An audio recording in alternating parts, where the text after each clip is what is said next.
옛날 전주의 작은 마을에는 철수라는 이름의 성실한 농부가 살고 있었습니다. 철수는 누구보다도 자신의 일에 최선을 다하며 매일같이 해가 뜨기도 전에 들판으로 나가 하루 종일 땀을 흘렸습니다. 그의 정직한 태도와 부지런함은 마을 사람들 모두에게 존경의 대상이 되었지요. 철수는 들판에서 일하며 때때로 가축을 위한 여물을 준비하고 또 다른 날에는 가족을 위한 곡식을 얻기 위해 힘껏 일했습니다. 아침이 되어 덧붙여진 찬란한 노을은 그에게 있어 노동의 가치를 일깨워주는 휴식 시간이었습니다. 그런데 어느 날 이상한 일이 일어나기 시작했습니다. 철수가 애지중지 키운 옥수수들이 밤새 감쪽같이 사라져 버린 것이었습니다. 처음엔 소리꾼이 틀림없다 생각하며 철수는 마을 어귀에 있는 친구 영수와 밤마다 잠복을 하기 시작했습니다. 하지만 감쪽같이 사라진 것은 옥수수뿐만이 아니었습니다. 몇 날 며칠을 자지 못한 철수는 점점 졸리고 지쳤습니다. 친구 영수도 그런 철수를 도와주기 위해 최선을 다했으나 둘의 노력은 수포로 돌아갔지요. 호기심이 커진 철수는 이 문제를 해결하기 위해 별수를 다해보았습니다. 영수와 함께 들의 초입에 덫을 놓고 옥수수를 지키기 위해 염소 몇 마리를 풀어놓기도 했습니다. 그러나 이렇다 할 단서를 찾지 못한 채로 밤은 속절없이 흘러갔습니다. 그러던 어느 날 밝은 밤, 철수는 드디어 범인의 모습을 확인할 수 있었습니다. 그것은 바로 커다란 호랑이였습니다. 놀랍게도 그 호랑이는 들판 위 옥수수를 배불리 먹고 있었습니다. 호랑이를 본 철수는 두려움이 앞섰지만 곧 생각을 정리하고 이 희귀한 손님과 타협을 시도하기로 결심했습니다. 다음 날 철수는 옥수수 바구니 몇 개를 들고 숲속으로 들어갔습니다. 그는 조심스럽게 보름달이 비치는 가운데 옥수수를 놓고 호랑이를 기다렸습니다. 얼마 지나지 않아 호랑이가 나타났고 철수는 겁을 먹긴 했지만 마음을 가다듬고 호랑이에게 말을 걸었습니다. 호랑이님, 옥수수가 필요하다면 서로 나누는 것이 어떻겠소? 놀랍게도 호랑이는 고개를 끄덕이며 철수의 제안을 받아들였습니다. 그리고 나서부터 철수와 호랑이는 서로에 대한 약속을 지켰습니다. 철수는 일정량의 옥수수를 숲가장자리에 가져다 놓았고 호랑이는 더 이상 들판에 내려와 옥수수를 훔쳐가지 않았습니다. 시간이 흐르며 마을 사람들은 철수의 소식을 듣고 그의 대범함과 지혜를 칭찬했습니다. 오히려 호랑이는 가끔씩 다른 해로운 동물들이 들판으로 접근하는 것을 막아주는 수호신 같은 존재로 여겨졌습니다. 전주의 전설 속에서 철수와 호랑이 이야기는 지금까지도 회자되고 있으며 이 이야기에서는 자연과 인간이 조화로운 공존과 믿음을 강조합니다. 그리고 이 이야기는 후손들에게 전주의 신앙 안에서 서로 협력하고 존중하는 삶의 교훈을 전하고 있습니다. 두 번째 이야기 옛날 울릉도는 풍요로운 어장의 중심지로 많은 어부들이 이곳을 드나들며 고기를 잡았다. 그러나 항상 바다가 순조로운 것은 아니었다. 울릉도에 어느덧 전해 내려오는 전설이 있었다. 그 전설은 용왕신에 관한 것이었으며 그는 바다의 주인이자 보호자로 여겨졌다. 울릉도의 해안가 마을에는 모든 어부들이 존경하는 연로한 어부 동수가 살고 있었다. 그는 평생 바다에서 살며 풍랑을 피해 오며 다달이 잡은 물고기로 가족을 부양했다. 동수는 매번 바다로 나가기 전 마을의 해안가에 있는 작은 사당에서 용왕신에게 안녕과 풍어를 기원하며 제를 올리곤 했다. 이 덕분인지 그의 냇가조는 항상 무겁게 돌아오곤 했다. 어느 날 동수는 바다 밑 깊은 곳에서 이상한 빛을 발견했다. 그 빛은 그의 시선을 사로잡았고 그의 배는 무의식적으로 그곳으로 향했다. 가까이 다가가자 바위 속에서 무섭고도 아름다운 어떤 존재가 나타났다. 그것은 바로 용왕신이었다. 그 당시 용왕신은 바다의 깊은 곳에 잠들어 있었으나 이상한 기운을 느끼고 물 위로 올라온 것이었다. 용왕신은 동수를 눈여겨보며 말하기를 오랜 세월 동안 너의 헌신 덕분에 너에게 특별한 선물을 주고 싶다 라며 그를 축복했다. 그리고 그와 그의 후손들이 바다에서 무탈하게 조업하며 최고의 어획량을 누릴 수 있도록 해주겠다고 약속했다. 그날 이후로 동수는 바다에 나가면 항상 풍랑이 잦아들고 그가 잡는 물고기는 언제나 싱싱하고 푸짐했다. 그의 가족과 마을 사람들은 그의 이야기를 들으며 용왕신의 은혜에 감사했고 그 어느 때보다도 더욱 정성껏 용왕신을 모시게 되었다. 세월이 흘러 동수는 세상을 떠났지만 그의 후손들과 마을 사람들은 여전히 매년 그 사당에서 동수를 위해 제를 올리며 용왕신께 감사의 마음을 전하고 있다. 그 바다에 대한 경외심과 자연의 섭리에 대한 존중은 울릉도에서 지금도 여전히 계속되고 있다. 이런 이야기는 단순한 전설일 뿐만 아니라 자연과 인간이 공존하며 지혜롭게 살아가는 법을 일깨워주는 면에서 큰 교훈을 준다. 울릉도의 마을 사람들은 용왕신의 보호 아래 자연을 지키고 보존하는 지혜를 배웠고 그들의 신념과 전통은 오늘날까지도 강하게 이어지고 있다. 세 번째 이야기 옛날 옛적 태백산은 그 높은 산세와 울창한 숲으로 인해 신령들의 거처로 알려져 있었다. 산의 기운은 사랑과 자연을 아우르며 신비로운 힘이 깃들어 있었다. 이곳에 사는 사람들은 산을 경외의 눈으로 바라보며 산신에게 무한한 존경을 표했다. 산신은 언제나 마을 사람들을 지켜보며 필요한 순간 도움의 손길을 내밀곤 했다. 어느 날 태백산 아래 작은 마을에 예기치 못한 가뭄이 찾아왔다. 이로 인해 마을 사람들은 농사를 망치고 먹을 물마저 부족해졌다. 마을의 원로들은 대책을 마련하기 위해 모였고 결국 산신에게 도움을 청할 수밖에 없다는 결론에 이르게 되었다. 마을의 가장 나이가 많은 지혜로운 노인은 마을을 대표하여 산신에게 기도를 드리기로 결정했다.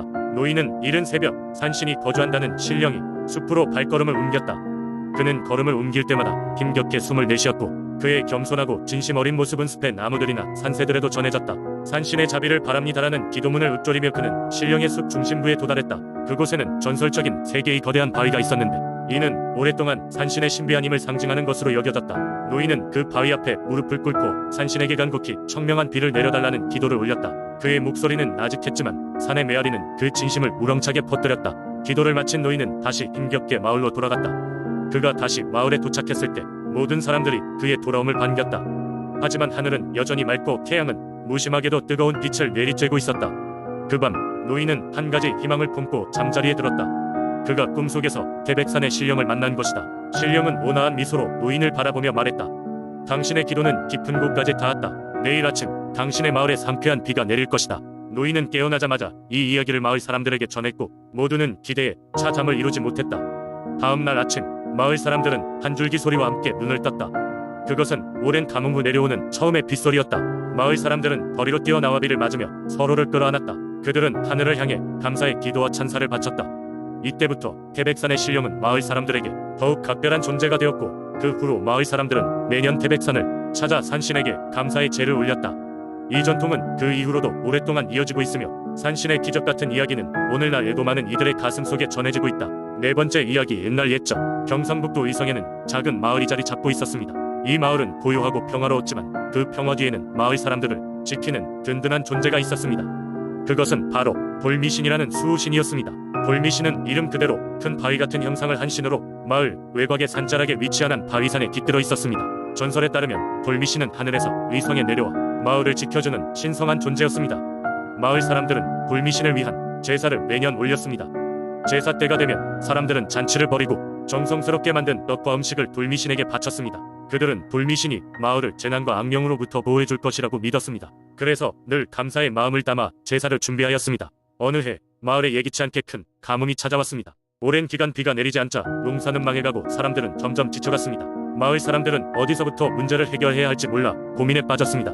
시간이 흐르면서 일부 주민들은 돌미신이 분노하여 비를 내리지 않는 것이라고 생각하기 시작했습니다. 마을의 원로들은 사람들을 모아 회의를 열었고 돌미신에게 용서를 비는 특별한 제사를 지내기로 결정했습니다. 그 해의 제사는 이전과는 달리 더 큰 규모로 더욱 정성스럽게 준비되었습니다. 마을 사람들은 추수하지 못한 곡식을 모아 제단에 올리고 비를 기원하는 춤과 노래로 밤을 밝혔습니다.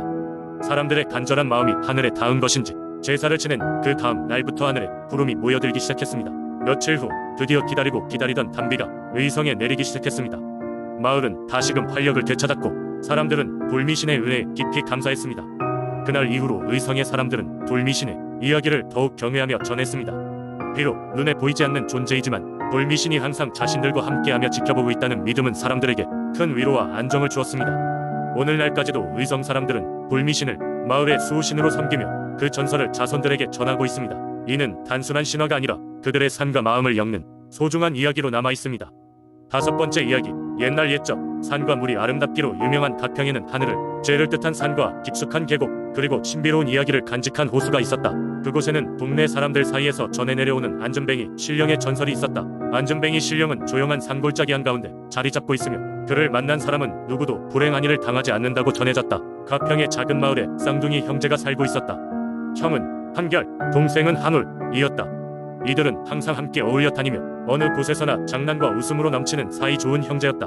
그런데 어느 날 한결이 갑자기 병에 걸려 움직일 수 없는 상태가 되었다. 그 병은 어떤 약으로도 고칠 수 없는 희귀한 병이어서 부모님은 물론 마을 사람들까지도 깊은 슬픔에 빠졌다. 한울은 형이 아픈 것을 더 이상 지켜볼 수 없었다. 그는 형을 위해 뭐든지 할 각오가 되어 있었다. 그러던 중 마을의 한 노인이 안전뱅이 신령의 이야기를